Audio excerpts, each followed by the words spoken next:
Hello everyone. So heading है conservative force and potential energy. Let me recall conservative force के बारे में। ये एक ऐसा फोर्स होता है जिसका वर्क डन पाथ से इंडिपेंडेंट होता है और या फिर किसी भी क्लोज पाथ पे इसका वर्क डन जीरो होता है। That's a critical point for this. Second is potential energy. Potential energy के लिए हम लोगों ने पढ़ा था कि potential energy is defined as like this कि change in potential energy is equal to minus work done by conservative force. So basically इस रिलेशन को ध्यान से ऑब्जर्व करो तो इसमें पोटेंशियल एनर्जी भी इन्वॉल्व है और कंजर्वेटिव फोर्स के बारे में भी इंफॉर्मेशन है। इसी रिलेशन को हम डिफरेंट तरीके से भी यूज़ करना लर्न करेंगे और जो कि एग्जाम के लिए बहुत ही इंपॉर्टेंट हो जाएगा। सो अगर इसी को हम रीराइट करें, जो एक्सप्रेशन अपने पास है इसको हम ऐसा भी लिख सकते हैं, D U is equal to differential change is equal to minus differential work done by conservative force. So differential change in potential energy is equal to minus differential work done by conservative force. Okay, and let's go for this definition of differential work done by a force. So you'll find इसको हम लोग लिखते हैं force which is going to be conservative. Let's say इसके लिए C लगाते हैं dot dr and ये du के बराबर हो जाएगा। और भी फर्दर इसको अगर कैरी करते हैं तो ये बन जाएगा minus conservative force D R cos theta, जहाँ पर थीटा डी आर और एफ के बीच का एंगल होने वाला है। फर्दर अगर हम इसको रीराइट करते हैं तो इसको हम लिख सकते हैं माइनस कंजर्वेटिव फोर्स जो भी नेट फोर्स है, एफ का मतलब हुआ ये नेट फोर्स है, एंड कॉस थीटा। अगर इसको एक साथ लगा देंगे तो ये फोर्स का कंपोनेंट हो जाएगा इनटू डी आर, ये डी यू के बराबर हो जाएगा। इस एक्सप्रेशन से कुछ कंक्लूड किया जा सकता है। सो अगर इस एक्सप्रेशन को हम लिखना चाहें इस तरह से, F C cos theta, so this is going to be equal to minus D you upon D R, D you upon D are.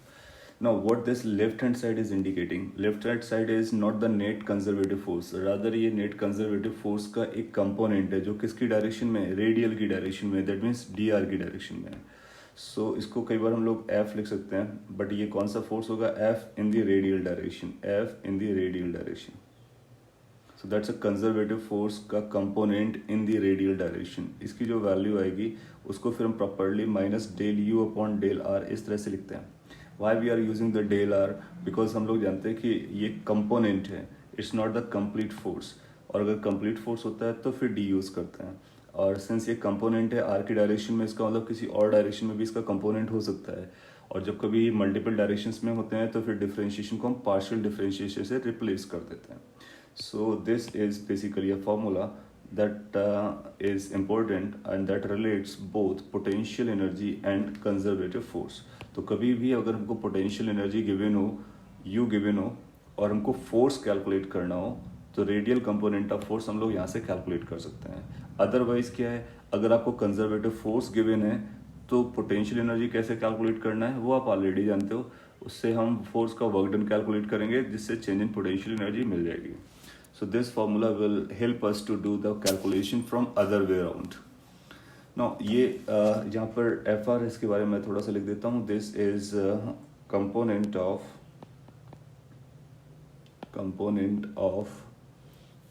force, conservative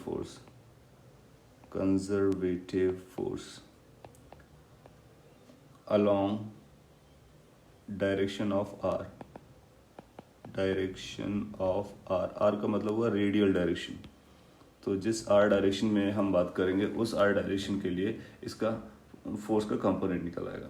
suppose कर लिए हमको पूरा फोर्स निकालना है, कंप्लीट फोर्स निकालना है जिसमें सारे कंपोनेंट इन्वॉल्व हों, तो हम उसको ऐसा लिखते हैं कि नेट फोर्स या किसी भी फोर्स को लिखने का अपने पास तरीका होता है। उसका x component I cap plus Y component J cap plus Z component के कैप। अगर हम लोग आर थीटा पे वर्क ना करके एक्स वाई जेड पे भी वर्क करेंगे तो फिर इस तरह से इसको कंपोनेंट फोर्स को लिखा जा सकता है।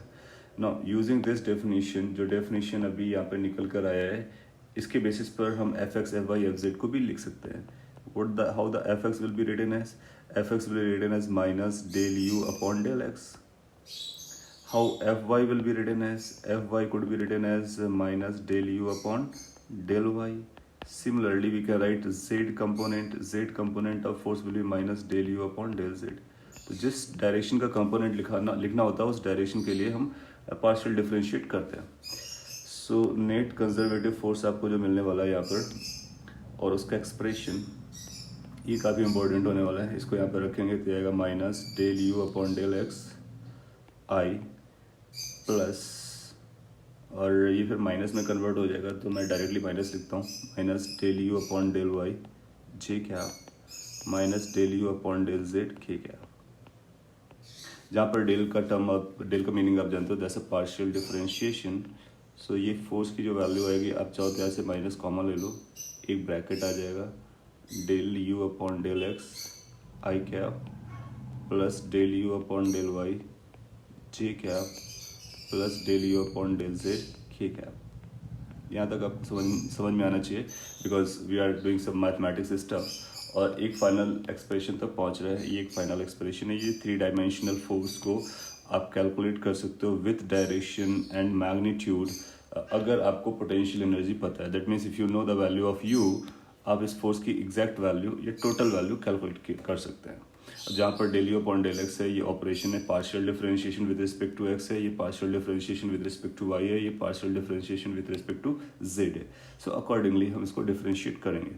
यू जो आपको गिवन दिया होगा वो X, U will be function of X Y Z. So U will be given as a function of X Y and Z. So उसको डिफरेंशिएट करना आपको आता है और उसको यूज़ करके हम अपना आंसर बता सकते हैं। So this is how we can calculate the conservative force out of a given potential energy. So this formula and this formula, they are like counterpart to each other. एक से हम potential energy given होता है तो force calculate करते हैं, दूसरे से अगर फोर्स गिवन होता है तो पोटेंशियल एनर्जी कैलकुलेट करते हैं।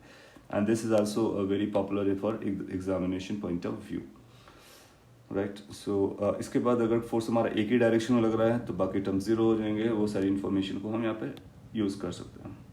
फाइन,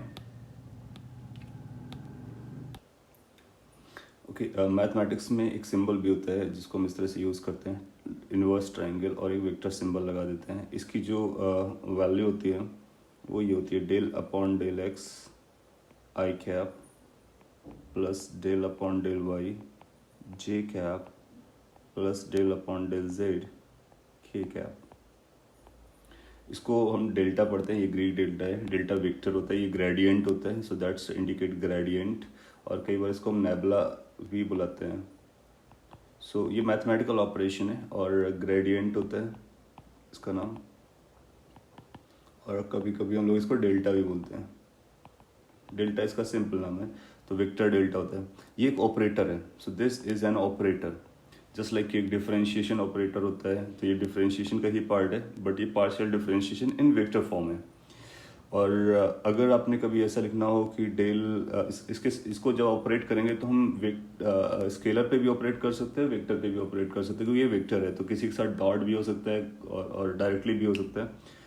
तो इन केस अगर कोई स्केलर क्वांटिटी लिखते हैं इसके आगे, लेट से हमने इसके आगे यू लिखा, इसका मतलब क्या होता है? इसका मतलब होता है कि ये ऑपरेटर पूरा का पूरा इस यू के आगे लगने वाला है। सो इसको हम लिखेंगे पहले operator del upon del x आई cap plus del upon del Y जे cap plus del upon del Z के कैप। और ये आई कैप जे कैप ये कांस्टेंट है, इनका कोई इससे डिफरेंशिएशन से रोल नहीं रहेगा, ये कांस्टेंट रहेंगे। This operator is applicable over u. अब ये जो u अंदर जाएगा तो u will be distributed in all of them, so this will convert into del u upon del x i cap del u upon del y j cap del u upon del z k cap. इसका मतलब ये जो बड़ा सा expression है इसको हम बहुत शॉर्ट में भी लिख सकते हैं, और शॉर्ट में क्या आएगा? Del u। In short it can be written as del u और ग्रेडियंट ऑफ u। अगर आपको ये समझ में आता है, ये मैथमेटिकल है, या ये अभी कम यूज़ होगा, ग्रेजुएशन में आपको बहुत ज़्यादा यूज़ करना पड़ता है। सो इस ऑपरेटर को यूज़ करते हुए क्या हम इस फोर्स को हम और भी बेटर वे पे लिख सकते हैं? Can we write this force as F equal to minus del of u. So in short अगर आपको लिखना है तो this can be the way to write कि जो कंजर्वेटिव फोर्स होता है वो पोटेंशियल एनर्जी से इस तरह से लिखा होता है। दैट मीन्स पोटेंशियल एनर्जी के ग्रेडियंट का निगेटिव वर्जन होता है। So conservative force is the negative of the gradient of U. Conservative force इस तरह से अगर स्टेटमेंट देता है एग्जाम में तो हम उसको यूज़ कर सकते हैं। Conservative force is negative of gradient of U, potential energy. U means potential energy. Okay, so that's how the relation goes. Next point इसी से रिलेटेड है, potential energy curve. So potential energy curve आपको given होगा, उससे कई सारी information आपसे पूछेगा। So how we will go to solve that thing. So potential energy curve का मतलब हुआ potential energy will be drawn on this vertical axis, जिसको आप वाई एक्सिस बोलते हो कभी, और हॉरिजॉन्टल एक्सिस के लिए आप एक्स को ड्रॉ करेंगे, एक्स या वाई या फिर आर, कोई भी एक लीटर के अकॉर्डिंग यानी एक डायमेंशन के अकॉर्डिंग प्लॉट करेगा आपको, और फिर कोई भी ग्राफ देगा। लेट से कि आपको एक ऐसा ग्राफ दिया गया है, राइट, और इस ग्राफ से रिलेटेड आपसे कुछ इन्फॉर्मेशन वो पूछना चाहेगा, तो उनको हम कैसे बताएंगे। तो कुछ पॉइंट्स को मैं यहाँ पे इंडिकेट कर देता हूँ और फिर उसके बाद आगे बढ़ते हैं। जैसे कि लेट से यहाँ से जहाँ से स्टार्ट हुआ इस पॉइंट का नाम ए है, और यहाँ पर बीच में कोई पॉइंट बी नाम से बुलाया जाता है, ये सी पॉइंट है, दैट इज लेट से D point, E F G H. इस तरह से कई सारे पॉइंट्स इंडिकेट किए गए हैं, और ये पार्टिकल के मोशन के बारे में बता रहा है। अगर इस तरह से पोटेंशियल एनर्जी किसी पार्टिकल के एक्स के रिस्पेक्ट में चेंज हो रही है, then you can think of कि उसमें फोर्सेस लग रहे होंगे, उसकी वेलोसिटीज़ हो रही होंगी, मोशन हो रहे होंगे। सो आपको इन्फॉर्मेशन देना होगा कि how forces are acting, what type of displacements are taking place, similar type की इन्फॉर्मेशन हम इससे एक्सट्रैक्ट करते हैं। कैसे एक्सट्रैक्ट करते हैं, तो कुछ पॉइंट्स है वहाँ पर यहाँ पर हम लोग समझने की कोशिश करते हैं, राइट। तो डायरेक्टली अगर उन पॉइंट्स को हम फोकस करें तो ये पॉइंट्स इस तरह से हो सकते हैं कि अगर हम लोग सपोज करो एक्स की डायरेक्शन में जाते हैं और पोटेंशियल एनर्जी इंक्रीज करती है। सो पहली बात तो यहाँ पे जो फॉर्मूला चल रहा होगा वो क्या चल रहा होगा, क्या यहाँ पे कह सकते हैं केवल एफ एक्स फोर्स लग रहा होगा, force in the direction of x, that's only force, और इसकी जो वैल्यू आएगी वो आएगी minus D you upon d x. वैसे आप del you upon del x लिख सकते हैं, del you upon del x, ideally हमको ये लिखना होता है, बट अगर ऐसा बोलेगा कि पार्टिकल हमारा केवल एक्स डायरेक्शन में चलता है और ओनली एक्स कंपोनेंट है, तो फिर हम इसको डी में कन्वर्ट कर सकते हैं आप चाहें तो। So if only x component force is there, x component force is there, तो हम लोग जानते हैं अगर एक ही फोर्स से कंपोनेंट है तो फिर डेल को लिखने की कोई ज़रूरत नहीं है, फिर उसको आप डी लिख सकते हो, तो एफ को आप लिख सकते हो minus D you upon d x. Otherwise del के साथ आप सॉल्व कर सकते हो, दोनों का एक ही मीनिंग रहता है। नो, ये d you upon d x क्या कहलाएगा, इसमें आप देखोगे D you upon d x slope कहलाएगा, तो क्या इसकी वैल्यू हो जाएगी minus slope of you versus x graph. इसका मतलब फोर्स अगर आपको कैलकुलेट करना है तो आप बता सकते हो कि फोर्स कैसे निकलने वाला है, स्लोप के बारे में निकलने वाला है। जैसे आपसे पूछता है कि डी लोकेशन पे बताइए फोर्स कैसा है, तो हम बोलेंगे डी लोकेशन पे स्लोप कैसा है। तो जब आप स्लोप के बारे में बात करोगे तो टेंजेंट आपको याद आएगी, और टेंजेंट इस तरह से जाएगी जो कि पॉजिटिव होगी, तो पॉजिटिव स्लोप है और उसके साथ एक माइनस लगाना है आपको, तो फोर्स कैसा हो जाएगा, निगेटिव हो जाएगा। पॉइंट इज कि हम सभी पॉइंट पर फोर्स के बारे में बात कर सकते हैं, या नहीं, बिल्कुल कर सकते हैं। कुछ ऐसे पॉइंट्स होंगे जैसे सी पॉइंट है, यहाँ पे फोर्स जीरो होगा, ई पॉइंट है वहाँ पे फोर्स जीरो होगा, और जी पॉइंट है वहाँ पर भी फोर्स जीरो होगा। क्यों? क्योंकि वहाँ पे स्लोप जीरो आ रही है, तो स्लोप जीरो होगा तो फोर्स जीरो हो जाएगा। जब फोर्स जीरो होता है तो हम बोलते हैं उसको इक्विलिब्रियम कंडीशन है। तो आपसे ये पूछ सकता है कि in which points the particle is at equilibrium. So उस एक ये पॉइंट यहाँ से एक्सट्रैक्ट हो जा रहा है, इक्विलिब्रियम। अगर आप इक्विलिब्रियम पॉइंट को सर्च करना चाहते हैं तो कैन वी से कि उसके लिए एफ की वैल्यू कितनी आनी चाहिए, जीरो, जिसका मतलब क्या हुआ, D you upon d x must be zero, that means slope must be zero.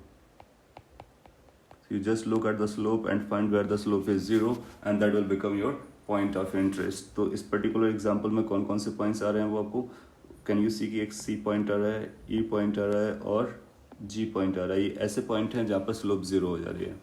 And need not to से कि स्लोप कैसे निकालते हैं वो आपको पता है, फिर भी मैं एक बार बोलता, स्लोप के लिए आप टेंजेंट ड्रॉ करते हो, अगर टेंजेंट हॉरिजॉन्टल आती है तो स्लोप जीरो हो जाती है।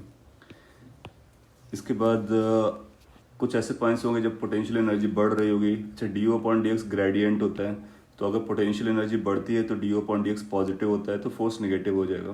तो उसको इस तरह से भी याद रख सकते हैं। अगला point you can think of, if you in the graph increases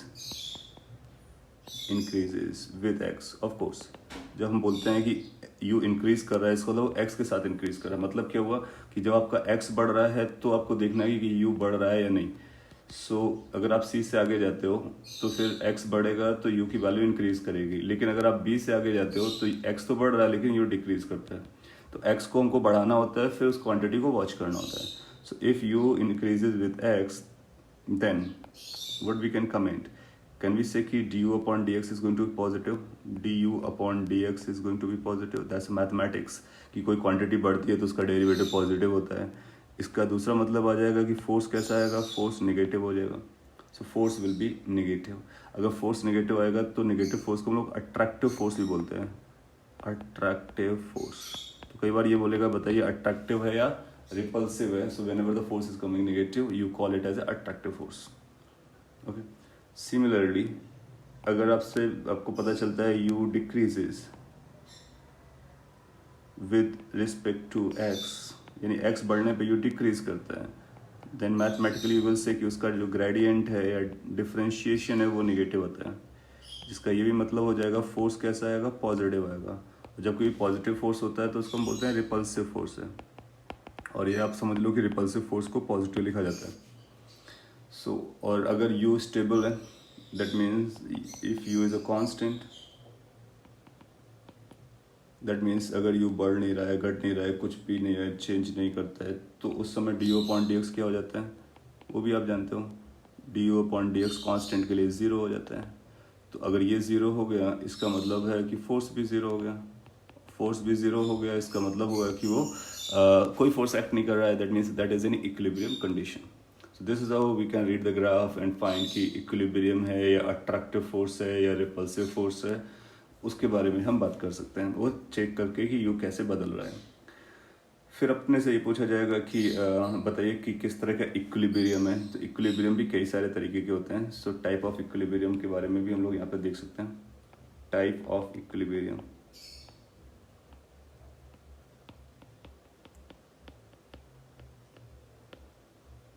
so equilibrium can be of several types, और वो कौन कौन से टाइप्स हैं और उनका क्या मीनिंग है उसके बारे में यहाँ पे बात करते हैं। So let me take it up a bit. पहला होगा stable equilibrium. Stable equilibrium, when we are going to call an equilibrium to be stable, पहले कॉमन सेंस से समझते हैं कि लेट्स से कि अपने पास एक ऑब्जेक्ट है और वो ऑब्जेक्ट यहाँ पर लोकेटेड था ए लोकेशन पर। आपने उसको बी लोग स्लाइटली शिफ्ट किया किसी बी लोकेशन पे, और बी लोकेशन पे जाकर के आपने उसको रिलीज कर दिया। रिलीज करने के बाद अगर उस पर कोई फोर्स ऐसा लगता है जो उसको वापस लेके आता है ए लोकेशन पे, सो अगर फोर्स इस तरह से एक्ट करता है that it wants to restore the position, यानी ओरिजिनल पोजीशन पे लाने की कोशिश कर रहा है। इसका मतलब जो ओरिजिनल पोजीशन है वो स्टेबल पोजीशन है। दैट मीन्स अगर आप उसको डिस्टर्ब भी करते हो तो वो फिर वापस वहीं पर आ जाता है। मीनिंग है इसकी, अगर आप डिस्प्लेसमेंट करोगे तो फोर्स अगर towards the original position act करता है then it is stable, right. और ये फोर्स क्या करता है, कोशिश करता है उस पार्टिकल को वापस उसी पोजीशन पर लाने के लिए। जैसे कि एग्जांपल के तौर पे हम बताते हैं कि लेट्स से अपने पास इस तरह का एक हेमिस्फेरिकल बॉल है, बॉल, और इसके बॉटम पर आपने एक बॉल रख दी है, बॉल, और इस बॉल को अगर आप ले जाते हो ऊपर यहाँ पे छोड़ते हो, तो क्या ये बॉल 1 से 2 लोकेशन पे जहाँ पे ले गए वहाँ पे रिलीज करेंगे तो क्या वहाँ पर स्टे करेगा या फिर वापस आ जाएगा। तो आप पाओगे कि इसमें ग्रेविटी का एक कंपोनेंट लगेगा जो कि इस डायरेक्शन में होगा, इसको वापस 1 पोजीशन पे लेके आएगा। अगर आप इसको यहाँ पर भी डिस्टर्ब करते हो तो फिर ये फिर से अगर आपने ऐसा डिस्टर्ब किया तो फिर से ये ग्रेविटी फोर्स इसको यहाँ पे लेके आएगा, अल्टीमेटली वो आपको यहाँ पर मिलेगा। दैट मीन्स ये कैसी कंडीशन है, ये स्टेबल कंडीशन है। अगर आप उसको डिस्टर्ब करते हो तो फिर वापस उसी पोजीशन पर आता है, और सिंस यहाँ पर स्टे कर पा रहा है यानी इक्विलिब्रियम भी है, इसलिए इसको हम स्टेबल इक्विलिब्रियम कैटेगरी में रखने वाले हैं। बट नो, सो उसको मैथमेटिकली कैसे लिखेंगे ये तो आपको समझने का पॉइंट था कि स्टेबल का मतलब होता है कि return back to the same position if it is disturb from that position. So mathematically हम लोग इस तरह से लिखने वाले हैं कि अगर ये इक्विलिब्रियम है तो कंडीशन क्या बनेगी, कंडीशन ये बनेगी फोर्स का जीरो होना चाहिए। पहली बात, फोर्स का जीरो होना इज इक्विवेलेंट टू से which means basically du upon dx का जीरो होना, स्लोप जीरो होना चाहिए, स्लोप जीरो होना चाहिए। पहला पॉइंट ये होगा। फिर उसको इस तरह से होना चाहिए कि ये फोर्स अट्रैक्टिव लगे, अट्रैक्टिव का मतलब हुआ कि it should be coming back, right. So अगर अट्रैक्टिव फोर्स आप चाहते हो तो फोर्स ऑफ अट्रैक्शन कब होता है, जब फोर्स की वैल्यू निगेटिव हो जाए। ओके, उससे भी ज़्यादा हमको आगे जाना पड़ेगा क्योंकि फोर्स की वैल्यू निगेटिव, क्योंकि हमको इस स्टेबल कंडीशन में फोर्स तो ज़ीरो चाहिए, राइट। और D you upon d x आपका ज़ीरो हो गया। उसके बाद सेकेंड लेवल की कंडीशन लगाते हैं। सेकेंड लेवल की कंडीशन क्या बनेगी, d two u upon d x two. ये कर्वेचर को बताता है कि लाइक किस तरह से ओपनिंग अप है ग्राफ या ओपनिंग डाउन ग्राफ है, और इसको पॉजिटिव होना चाहिए। इसको ग्राफ से देखेंगे तो आपको क्लियर आएगा। तो let me bring this graph down. This is the graph you can see.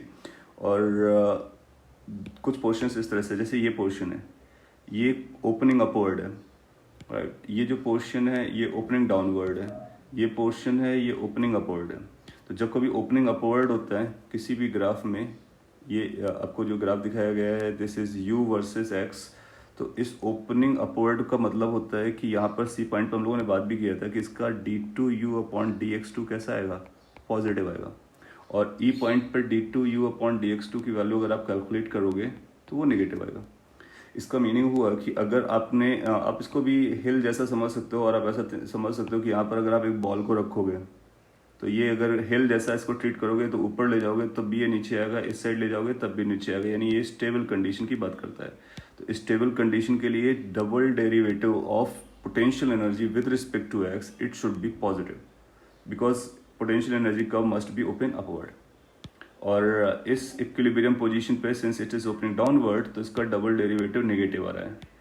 तो ये आपके लिए दूसरा कंडीशन बनेगा जिसको हम लोग अभी बोलने वाले हैं अनस्टेबल, क्योंकि अगर आप देखो अगर ऐसा हिल होता और थोड़ा सा भी आप डिस्टर्ब करते तो फिर ये वापस नहीं आता, आगे बढ़ के चला जाता है, राइट। तो ये डबल डेरिवेटिव के टर्म में कैसे लिखते हैं उसके बारे में ये पॉइंट नोट कर सकते हैं। सो कंडीशन है इसकी double derivative should be positive, single derivative of you should be zero, that's the condition for stable equilibrium.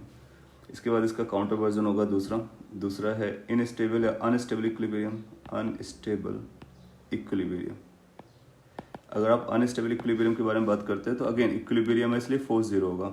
Force zero होना इम्प्लाइज करता है D you upon d x का जीरो होना जरूरी है।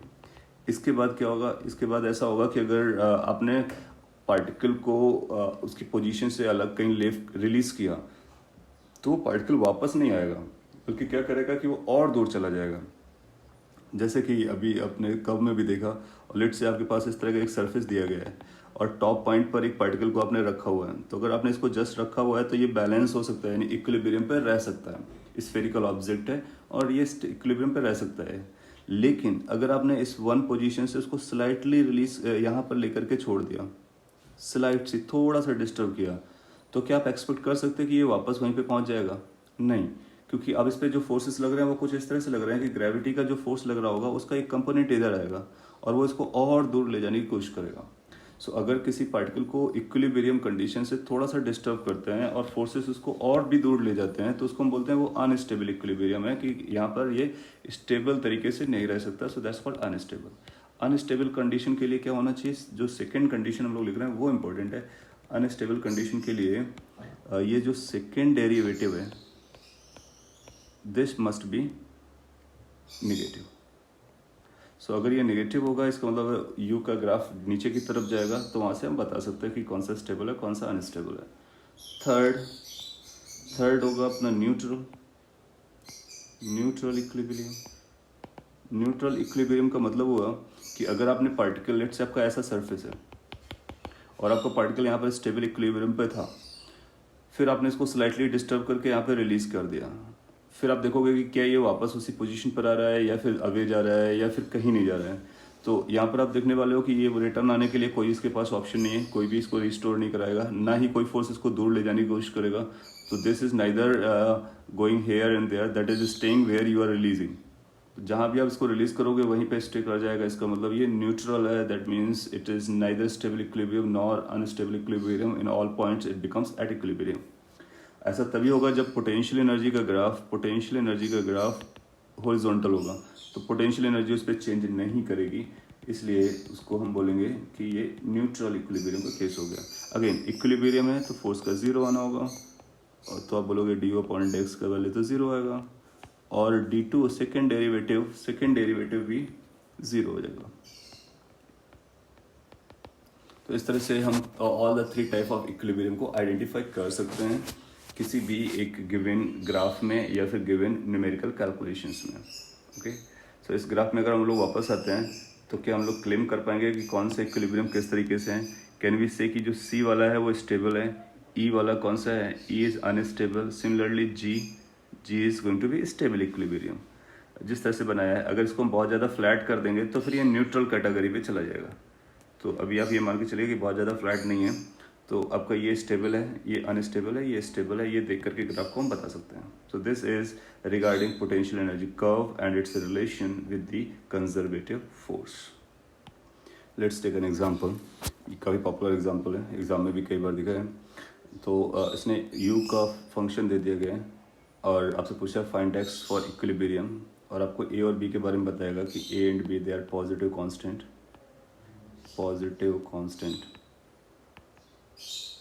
अगर ऐसी इन्फॉर्मेशन गिवन है, आपसे सिंपली इक्विलिब्रियम के बारे में बात करना चाह रहा है, तो आप इक्विलिब्रियम के बारे में बात करेंगे। सिंस ये इक्विलिब्रियम की डिमांड है, इसका मतलब क्या होना चाहिए?